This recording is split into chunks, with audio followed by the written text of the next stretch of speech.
guys, good morning. Ito na pala yung itsura nila kasi wala pa silang tuban. Ano ulit na?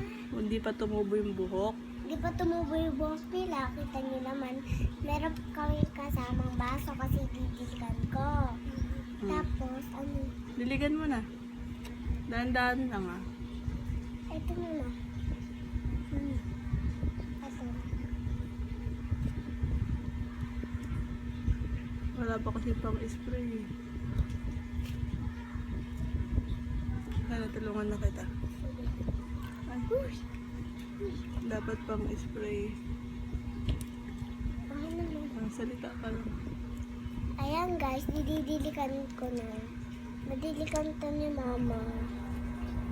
Tapos, nabasa Punasan na natin. Mayroon po kaming tissue ay Kasi wala pa tayong